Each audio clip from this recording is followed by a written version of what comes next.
Welcome to Stuff and Whiskey. I'm Josh. And I'm Erin. And today's head-to-head was between E.H. Taylor Small Batch and Wild Turkey 101. Similar proofs, wildly different flavor profiles. Which should we prefer?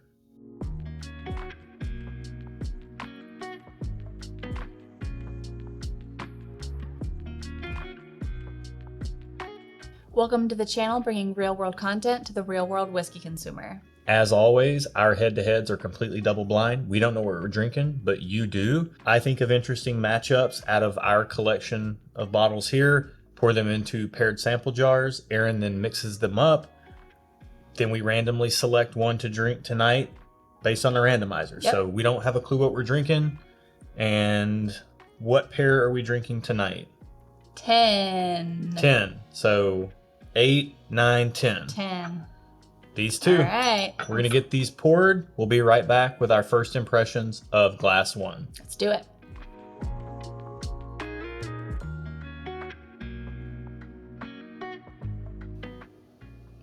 It smells like kind of wine-esque.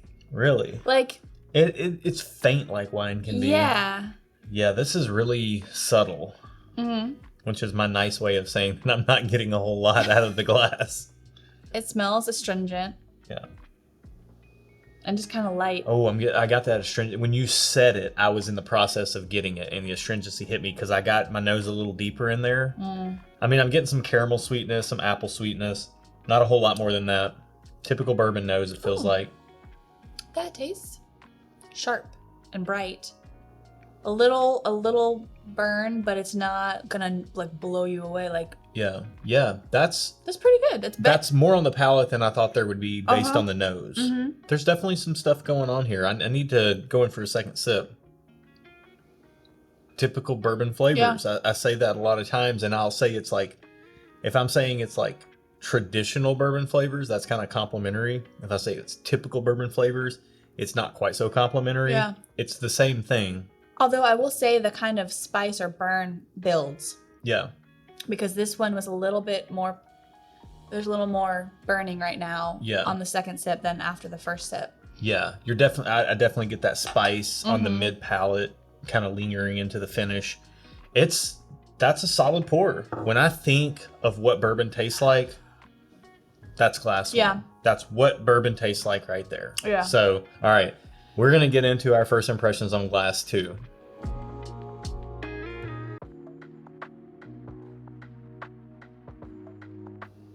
Ooh.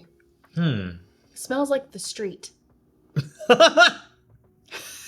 like this bourbon spent a lot of time. No, like fresh, like when it rains and then you can kind of smell the asphalt from the street. Wow.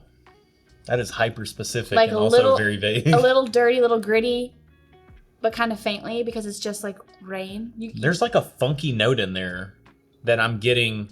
It's not the first thing I smell. It's the second thing that hits me, but it is kind of like a funky grit. I'm getting you, which is insane that I know what you mean, but when I'm smelling it as you're saying it, and I'm like, yeah, it's there. I want to see what this one tastes like. Wow, this one has me very confused on the nose. Oh, there's some like earthiness to this one. You don't like it. I can tell. I like it. Except I like that kind of stuff. I like earthiness. I mean, I drink wheatgrass, so. It's got legs just for days in the glass. For days. Yeah, it's definitely very earthy. I mean, it tastes kind of like dirt to me a little bit. Well, I smelled dirt and grass. I smelled a little bit of that like dirt, like after the rain dirt on the nose. I don't taste that, but it does taste like earthy, like whole grains, like a piece of whole grain bread. Okay. Which I don't like whole grain bread, but I do like this, so I guess that wasn't a good example. Wow, this glass has me very confused. What are you confused about? I just don't know what to think. I don't understand what I'm sensing right now. Yeah. I get earthiness. That's all I get, but with that bourbon kind of sweetness, but not very sweet. Okay. Yeah. Second sip, I'm getting more of the sweetness. I mean, there's some vanilla there. There's like. It's not a lot though. It's like a very muted down, tamped down sweetness. Yeah, and it's not very that sweet. Earthiness is coming through way more than anything else for me on the palate. I think that's a good thing for me, is because like it's not very sweet. Yeah, it is very well rounded. Like there's no sharp edges to glass 2. It is smooth and like if glass 2 were a shape, it would be a smooth sphere, like a circle, but like a really round one. Like it's like a 3-dimensional one. Yeah, maybe. Sure, I'll go with that. We're gonna take some time. We're gonna A/B compare these two, clear our palates out, really focus on what's in the glass, separate and apart from the camera rolling, and we'll be back with those scores after this.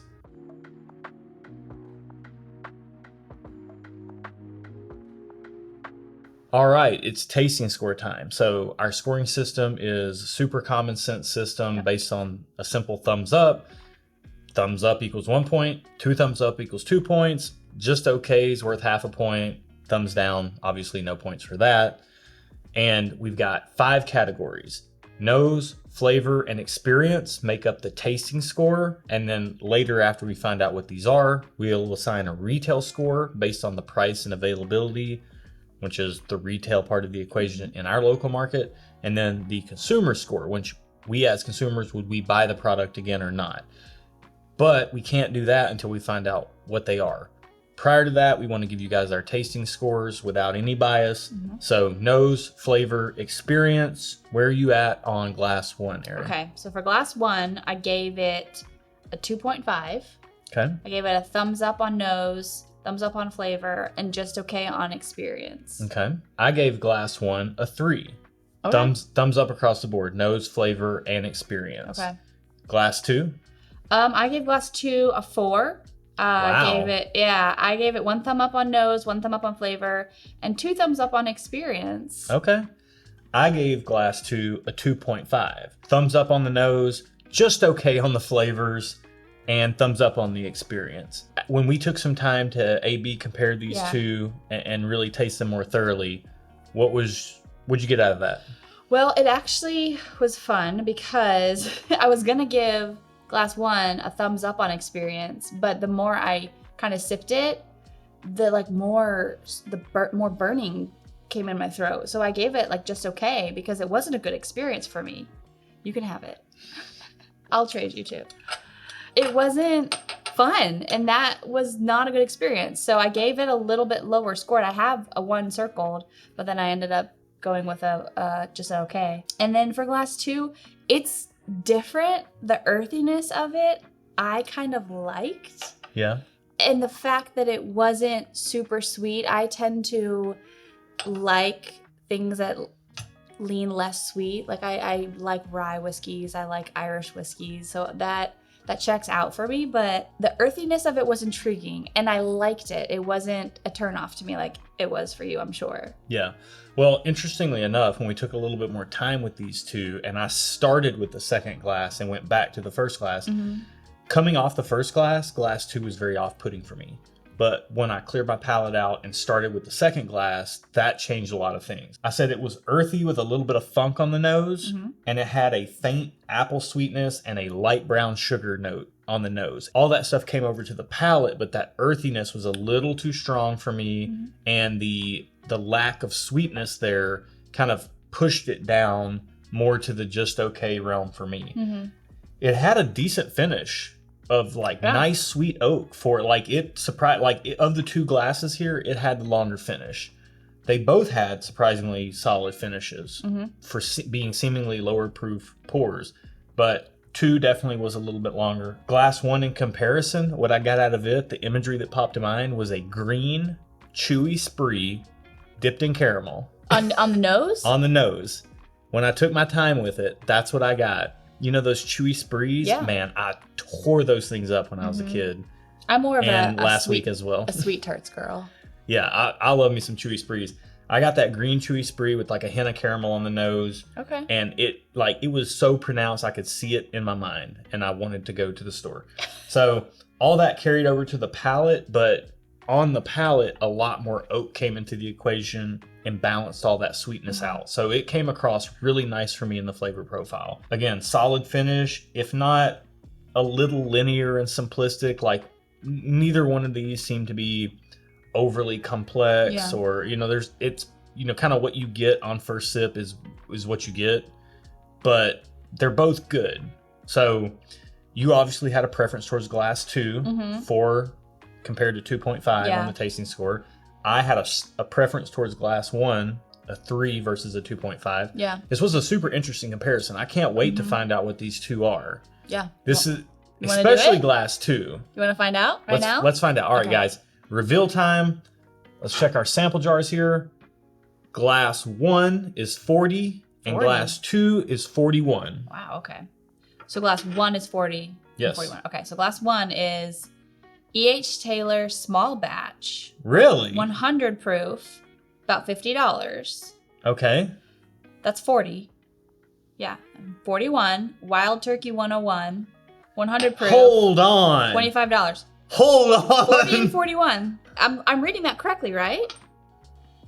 Oh, wow. Is that right? Yeah. That's $25. That's a $25 bottle. Oh, shoot. I'm stocking up on this guy.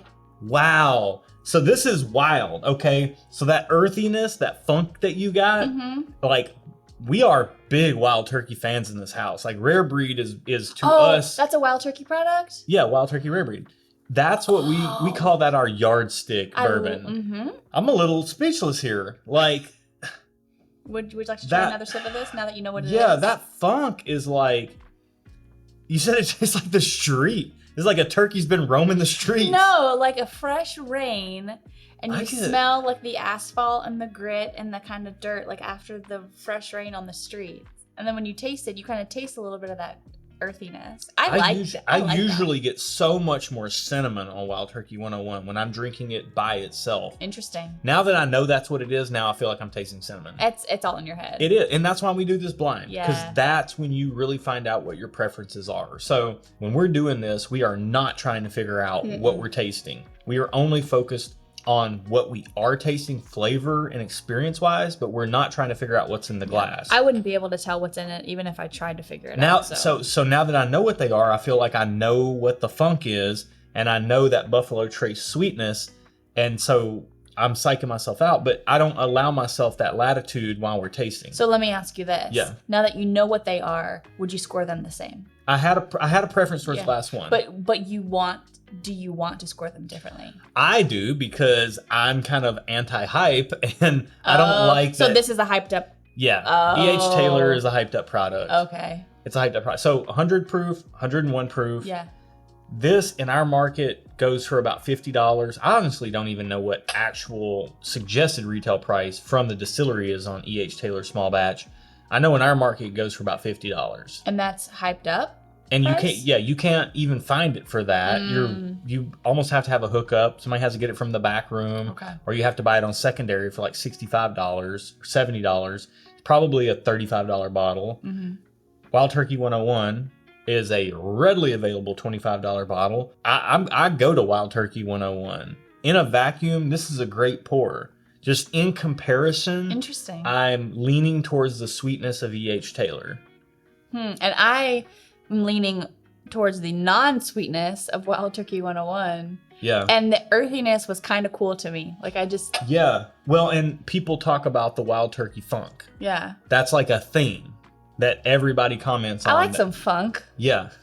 Who doesn't like the funk? So I guess some people don't. But yeah, it definitely threw me off coming off the sweetness of this. And that goes to show you that while we tend to really like Wild Turkey products, and I tend to really like Wild Turkey 101 in a vacuum, when you compare it next to something really sweet, if you have a preference towards sweet things like I do, because I got a whole bunch of sweet teeth, then it's like it can throw you off. Yeah. It can throw you off. So, all right.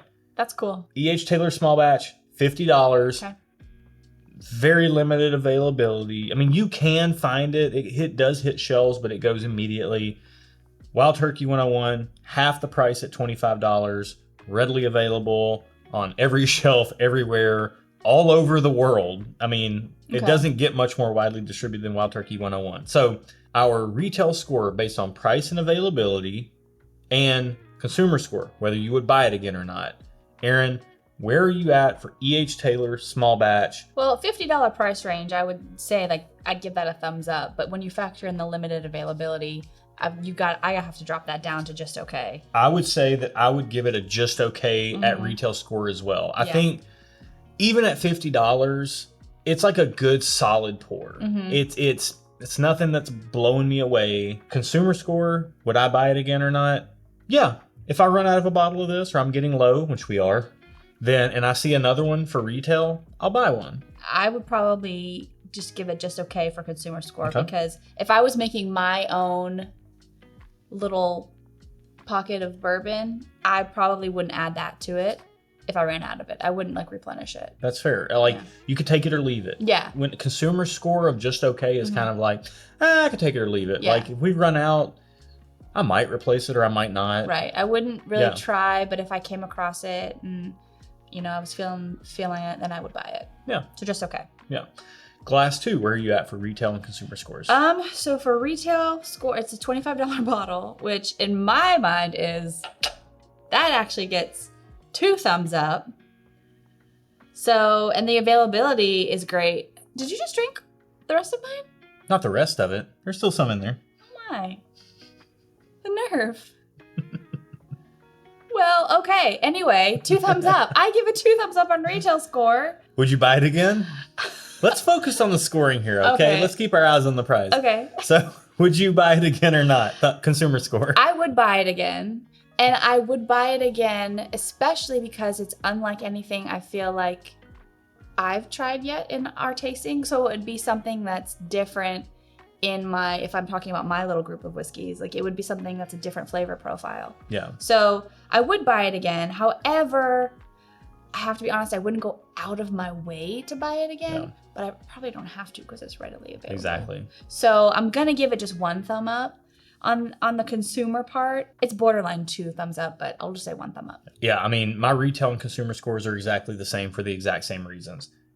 Massive value for the money, massive availability, worldwide, like it doesn't get much better. So 2 thumbs up on retail score. And when we run out of a bottle of Wild Turkey 101, I buy another one. Period. No questions asked. Yeah. It's up against something really sweet that it's a little bit more in my wheelhouse, but I will drink Wild Turkey 101 all day, every day, and love it to the end of time. I like Rare Breed more than Wild Turkey 101. Agreed. And as far as turkey products go, I like that more. I like Russell's Reserve, the 10-year 110 proof picks more than Wild Turkey 101. But for $25 for a bottle of that, you can't beat that. So that gets a thumbs up for me on consumer score as well.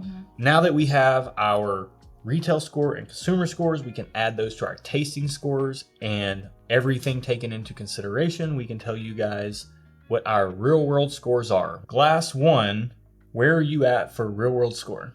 Okay, so if you take my retail and consumer score, which ended up being 1, and just okay on retail, just okay on consumer, it's 1 total. You add it to my total tasting score of a 2.5, 2.5, 3.5 out of 10. So pretty low. Pretty low. But that being said, I liked it. I didn't love the burning. It's not off-putting. It's not off-putting. I've had worse. E.H. Taylor for me on real world score. I gave it a just okay on retail score, thumbs up on consumer score. You add that to my 3 points from the tasting score, and it gets a 4.5 out of 10 for real world score, which is slightly less than middle of the road, hampered mostly by its availability. If it were more available, it would be dead in the middle, 5 out of 10. Glass 2, where are you at for real world score? Okay, so for glass 2, I gave it 2 thumbs up on retail score because the price and availability is awesome. And then 1 thumb up on consumer score. You add that to the 4 that I gave it for my tasting total. And this one gets a 7 out of 10. Wow, that's one of your highest scores. That's very high. And honestly, I really enjoyed it. And I would buy it again, but I wouldn't say it was my favorite pour. But it scored very high because the price and availability, that really does come into effect for me very greatly when I'm deciding on what to buy and what to drink. So what'd you give it? I gave it a 2 thumbs up on the retail score, thumbs up on the consumer score, add that to my 2.5 on tasting score, and it comes out at a 5.5 out of 10. So for me, we've got real world score, 4.5 out of 10, 5.5 out of 10. Just south of the midpoint, just north of the midpoint in our scoring. And honestly... But you preferred that one. I did prefer this one, but they were both solid. Yeah. They were both solid. It's just the comparison, the contrast between the two kind of threw me off a little bit. You know, this smells like a turkey roaming the streets. No, that's not. And it tastes like a turkey roaming the streets. That's not what I said. How do you know what a turkey roaming the streets tastes like? I don't know. That is not. That's beside the point. These both are very, like, there's nothing super special about them. Yeah. There's also nothing really off-putting about them, even though I was coming off of, you know, a really sweet pour into a little bit of that turkey funk, and that really threw me for a loop for a minute. But like I said, once I took some time with it, I unpacked a little bit more. And oddly enough, like, different days, your palate reacts differently, and I didn't get the cinnamon that normally makes me rate turkey products really high. That didn't hit my palate tonight. So if that did, I could see a scenario where turkey would have scored higher than E.H. Taylor small batch for me. With this being a little bit of a hyped up allocated product these days, I think it's fair to say that you would not chase this. I wouldn't either. If I found it for retail, I'd snag a bottle, but I'm not going to go out of my way. No matter how cool the tube it comes in is. Turkey 101 is the value king for a reason. Turkey rules. Turkey rules. E.H. Taylor drools. Oh gosh. It makes me drool. Oh Lord, just stop. Little bit. Okay. Just stop. All right. I lost the plot there. Nonetheless, that's it for this week, guys. If you want to support the channel, you can do so on patreon.com/stuffandwhiskey. Aaron, you can hit us with the outro. Well, if you liked this video, please give it a thumbs up. And then also hit that subscribe button. Subscribe to our channel. You can keep seeing our content, and we'd love to have you be part of the family. I'm still so surprised by these two. I am. This blew me away. All right. Till next week, guys. Cheers.